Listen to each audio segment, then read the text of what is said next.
di SMK Al-Wasliyah 9 Perbaungan. Saat ini saya sebagai mahasiswa PPG dalam jabatan kategori 1 Angkatan 2 tahun 2023 di Universitas 11 Maret. Hari ini saya akan melaksanakan PPR 1 siklus 1.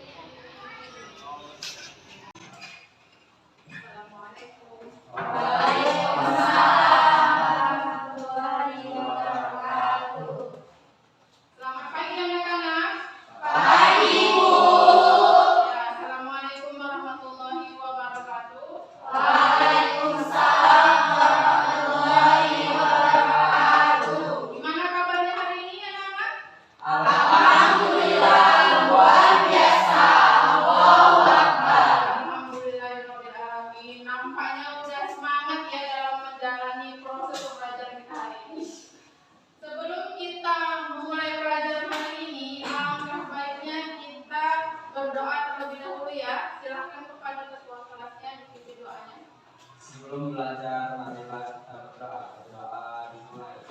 Bismillahirrahmanirrahim. Ya, hari ini ada semua. Baik, Ibu akan mengabsen kalian. Yang hadir, angkat tangan ya. Iya, Bu. Aulia Sapitri, Aulia Putri, Bella Mursida, Chelsea Pakuita Senjaya. Ya, jadi hadir semua hari ini ya. Ya, semoga kalian tetap sehat dan semangat dalam menjalankan aktivitas kita hari ini dan tetap jaga kesehatan. Karena apalagi cuaca kita sekarang tidak menentu, kadang hujan, kadang panas. Jadi kalian harus menjaga kesehatan dimanapun kalian berada. Oke? Nah, untuk menambah semangat kalian hari ini, Ibu mau ngajak kalian ice breathing. Tepuk the best. Ya, tepuk the best. Jadi kalau Ibu bilang tepuk the best, kalian jawabnya I'm the best, you are the best, we are the best. Siap? Siap. Tepuk the best. I am the best. You are the best. We are the best. Yes. Sekali lagi, tepuk the best. I am the best. You are the best. We are the best. Yes. Tepuk tangan untuk. Nah, Ibu sudah nge-share di grup WA kita tentang materi pembelajaran kita hari ini. Sudah dibaca? Sudah grupnya ya. Jadi hari ini materi kita tentang materi komunikasi kantor. Komunikasi kantor. Nah, berbicara tentang komunikasi, apa yang kalian ketahui tentang komunikasi? Saya Bu. Ya, silakan Hendra. Komunikasi adalah proses penyampaian pesan atau berita. Ya, oke. Yang lain? Saya Bu, Ya, komunikasi adalah berbicara secara langsung ataupun melalui media lain. Oke, mantap. Berarti manfaat komunikasi memiliki peranan penting untuk menyampaikan pikiran, perasaan, dan juga pendapat seseorang. Pendapat ini nantinya akan disampaikan dalam bentuk komunikasi yang akan diterima oleh orang lain. Jadi di sini Ibu juga akan membacakan kompetensi dasar yang harus kita capai dalam pembelajaran kita hari ini. Yang pertama itu ada 3.1 yaitu memahami komunikasi kantor, dan yang kedua kompetensi dasarnya adalah 4.1 yaitu melakukan klasifikasi komunikasi kantor. Dan tujuan pembelajaran kita hari ini adalah siswa dapat mendeskripsikan arti komunikasi dan komponen komunikasi. Siswa dapat mengetahui proses dan media komunikasi. Siswa dapat menjelaskan bentuk dan jenis komunikasi menjelaskan proses komunikasi yang baik dan benar di lingkungan kerja. Nah, itu model pembelajaran yang Ibu gunakan adalah problem based learning, yaitu adalah model pembelajaran berbasis masalah. Jadi nanti ada permasalahan yang sering timbul dalam komunikasi di lingkungan kerja. Jadi di situ nanti kalian harus menyelesaikan bagaimana menyelesaikan masalahnya. Dan yang selanjutnya ada teknik penilaian yang Ibu gunakan, yaitu ada penilaian sikap, ada pengetahuan dan keterampilan. Di pengetahuan sikap nanti Ibu akan lihat sikap kalian selama proses pembelajaran, dan untuk pengetahuannya adalah pengetahuan kalian tentang materi yang kita pelajari, dan keterampilannya akan Ibu ambil dari kalian berbicara saat presentasi dan saat diskusi kelompok. Ya, materi kita hari ini tadi yaitu tentang komunikasi kantor. Ibu mau menjelaskan apa sih proses komunikasi kantor itu. Nah, di sini ada pengertian komunikasi kantor. Komunikasi kantor itu adalah proses penyampaian pesan dari satu orang kepada orang lain melalui media tertentu dengan menggunakan bahasa tertentu yang terjadi pada suatu kantor, baik secara langsung maupun tidak langsung. Ada bentuk komunikasi kantor. Yang pertama itu ada komunikasi intrapersonal. Yang kedua komunikasi interpersonal. Yang ketiga ada komunikasi kelompok. Yang keempat ada komunikasi organisasi. Dan yang kelima ada yang namanya komunikasi massa. Itu dia menayangkan video tentang bagaimana sih proses komunikasi di kantor. Selamat datang di mata pelajaran korespondensi. Apa kabar anak-anak? Semoga selalu dalam keadaan sehat ya. Jangan lupa selalu menjaga kesehatan, cuci tangan pakai sabun dan menggunakan masker ketika berada di luar ruangan. Pada pertemuan kali ini, kita akan belajar mengenai materi 3.1 berupa memahami komunikasi kantor dan materi 4.1 berupa melakukan klasifikasi komunikasi kantor. Pada kompetensi dasar ini, anak-anak akan belajar mengenai bagaimana cara berkomunikasi yang baik di tempat kerja, serta berbagai ruang lingkup dan jenis komunikasi. Untuk lebih jelasnya, mari kita mulai materi. Nah, setelah kalian melihat video pembelajaran tadi, ada sebuah studi kasus ataupun permasalahan yang sering terjadi di lingkungan kerja karena komunikasi itu dia tidak tersampaikan dengan baik, baik itu sesama karyawan ataupun dari atasan kepada bawahannya. Kadang terjadinya miskomunikasi. Jadi coba kalian perhatikan, nanti di sini ada video tentang studi kasus. Silakan perhatikan studi kasusnya. Di dalam komunikasi di suatu lingkungan kerja atau permasalahan di sini terjadi biasanya adalah karena masalah komunikasi kurang baik, hingga cara mengatasi masalah dalam perusahaan seperti departemen manajemen dan juga perusahaan. Permasalahan yang terkonflik yang terjadi antara karyawan atau karyawan yang atasan yang terjadi karena masalah komunikasi harus diantisipasi dengan baik dengan sistem yang berstruktur. Karena itu Permasalahan yang sering terjadi di lingkungan kerja, baik itu komunikasi antara sama karyawan dan karyawan dengan atasannya. Jadi studi kasusnya adalah tentang apa? Di dalam hubungan komunikasi di suatu lingkungan kerja ataupun perusahaan antar individu akan sering terjadi.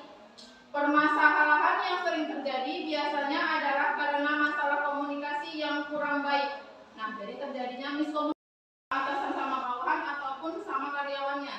Jadi sehingga cara mengatasi masalahnya dalam perusahaan harus benar-benar dipahami manajemen inti daripada perusahaan tersebut. Permasalahan ataupun konflik yang terjadi antara karyawan dan karyawan ataupun dengan atasan yang terjadi karena masalah komunikasi yang harus diantisipasi dengan baik dan dengan sistem yang terstruktur. Karena jika masalah komunikasi antara atasan dan bawahan terjadi yang tidak diinginkan, misalnya bisa aja nanti karyawan yang mogok kerja dan juga demo. Nah, dari studi kasus yang telah dipaparkan tadi, coba kalian selesaikan bagaimana cara mengatasi masalah tersebut. Tidak apa-apa, selesaikan.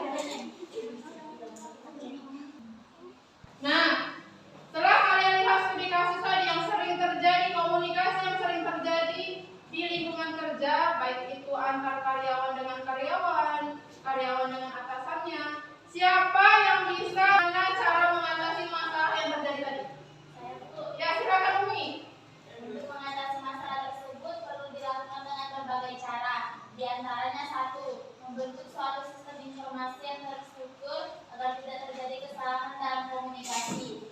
Misalnya membuat pesan pengumuman. 2. Buat komunikasi dua arah antara atasan dengan bawahan menjadi lancar dan harmonis. Misalnya dengan membuat rapat rutin. Karena dengan komunikasi dua arah dan intens akan mengurangi masalah di lapangan.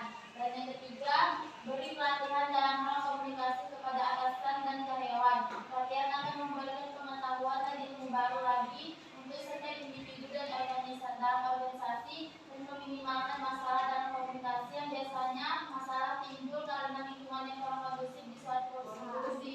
Nah, ada yang lain? Saya Bu, Ya, silakan Rizka.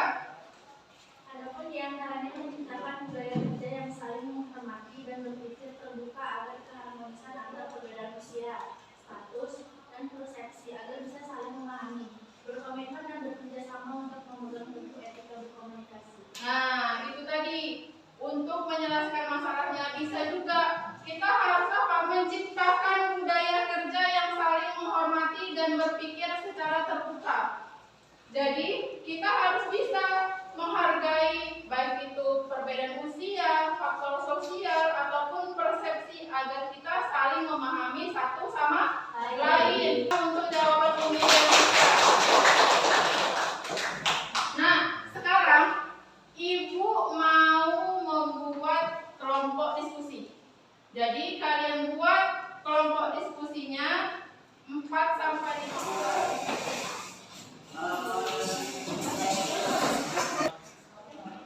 Nah, setelah kalian membentuk kelompok diskusi ini, nanti Ibu harapkan kalian bisa berdiskusi tentang permasalahan yang ada. Ibu kasih nanti LKPD-nya dan memecahkan masalah yang ada, dan nanti kalian setelah diskusi kalian presentasikan masing-masing ke depan, ya?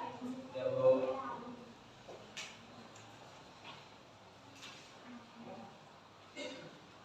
Ini Ibu bagikan LKPD, peserta didik, untuk kalian lihat bagaimana cara untuk menyelesaikan masalah yang ada di LKPD ini. Untuk mengerjakan ini, Ibu kasih waktu sekitar 30 menit. 30 menit Ibu kasih waktu kalian untuk mengerjakannya.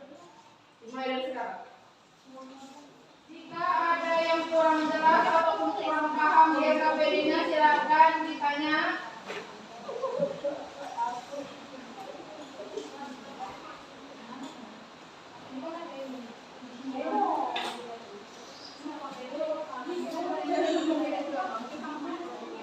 Silakan cari di modul ajar yang telah Ibu bagikan dan di internet. Silakan buka semuanya.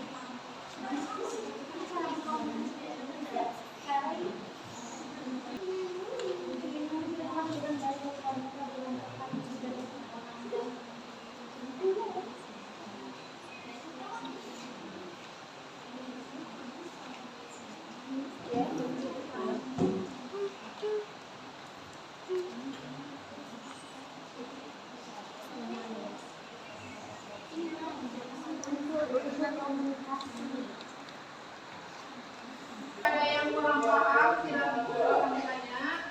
Apakah kurang jelas? Yang ada yang merasa kesulitan, gimana sih caranya? Tanya aja.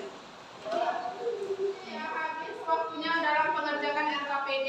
Sekarang kalian akan mempresentasikan hasil diskusi tadi ke depan. Jadi, siapa yang bisa pertama untuk presentasi ke depan?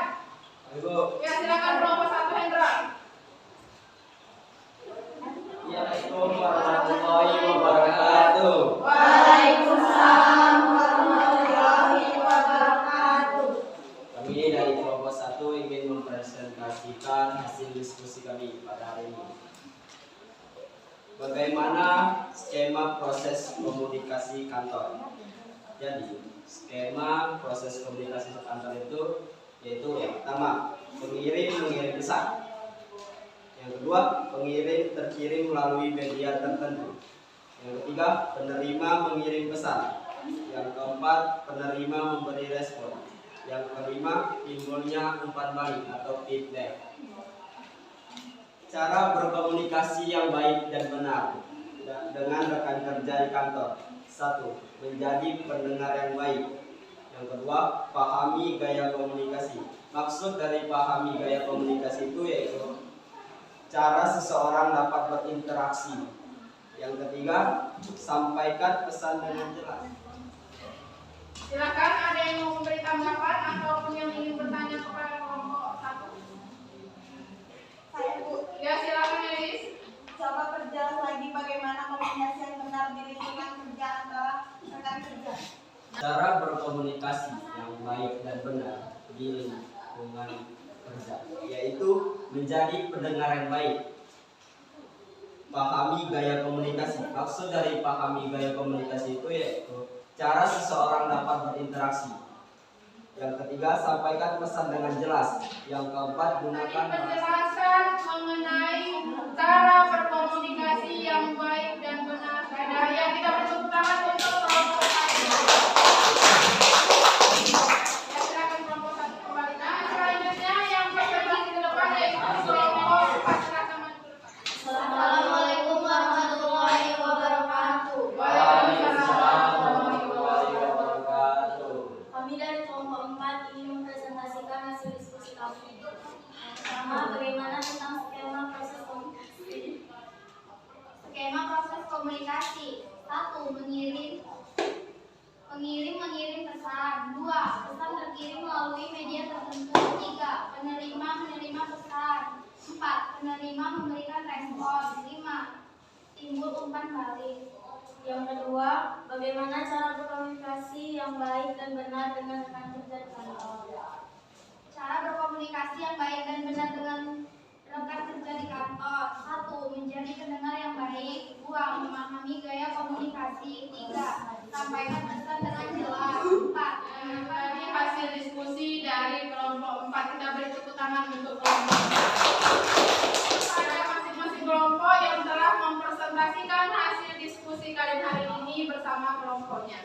Nah, berdasarkan hasil diskusi kalian tadi, dapat kita simpulkan bahwasanya bagaimana seorang komunikator menyampaikan pesan kepada komunikannya ataupun para penerima pesannya, sehingga dapat menciptakan suatu persamaan makna antara komunikan dengan komunikatornya.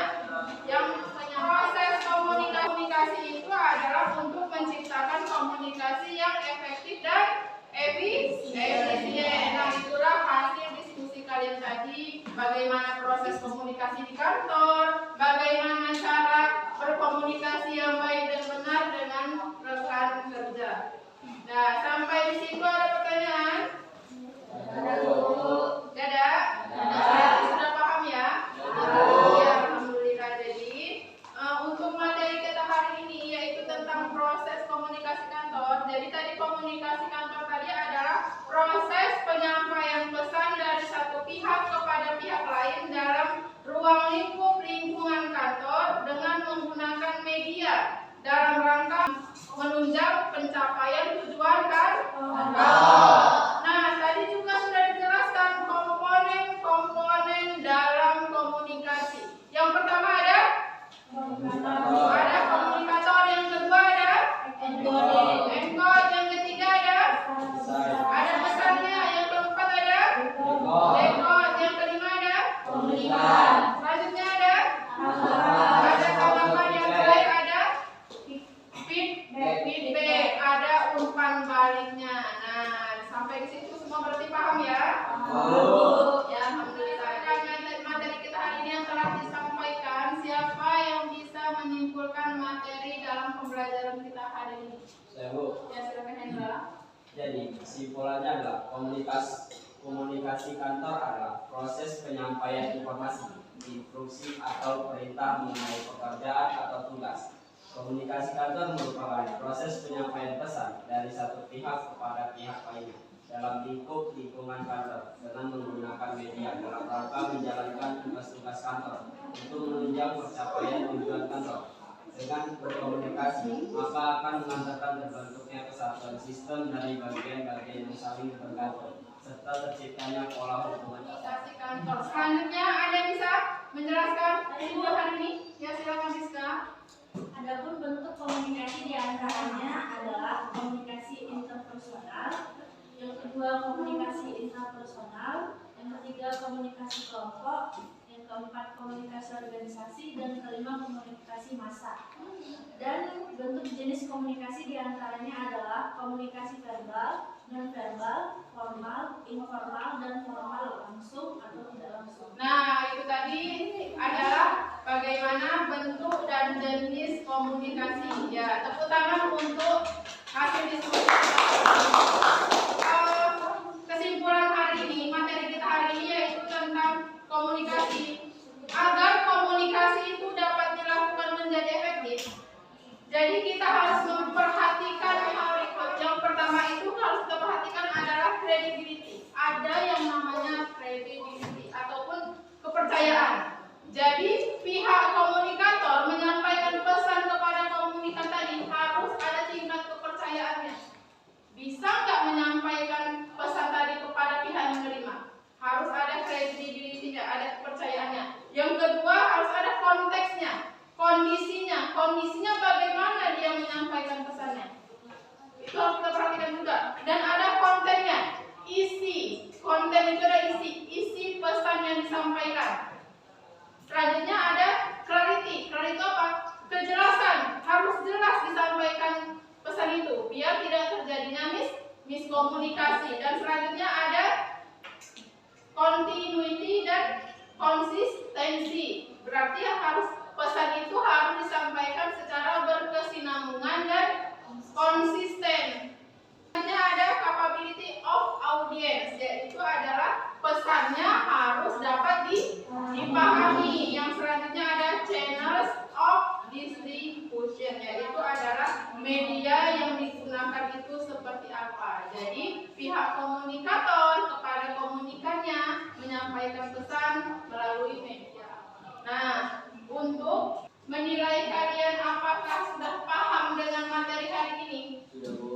Nah, sudah paham? Sudah, Bu.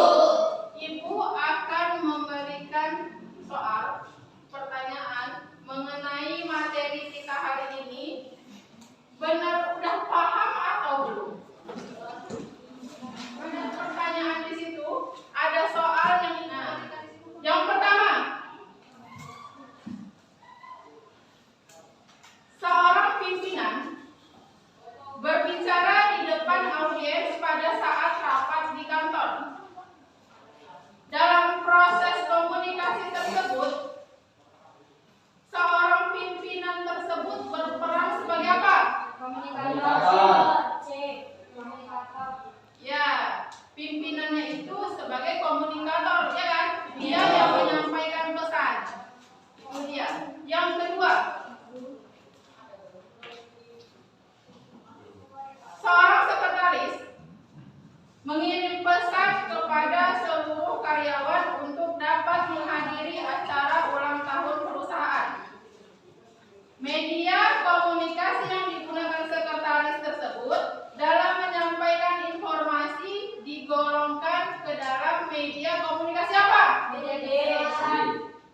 Ya, komunikasi itu tulisan. Karena apa? Dia mengirim surat.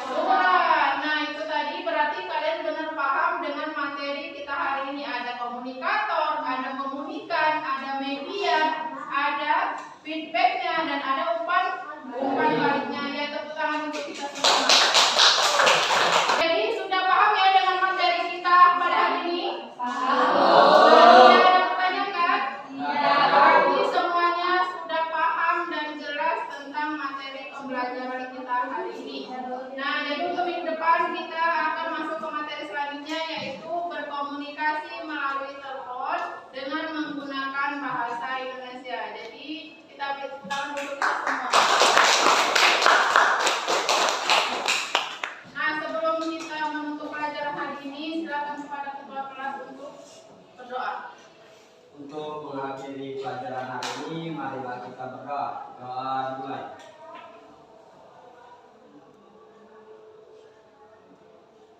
Doa selesai.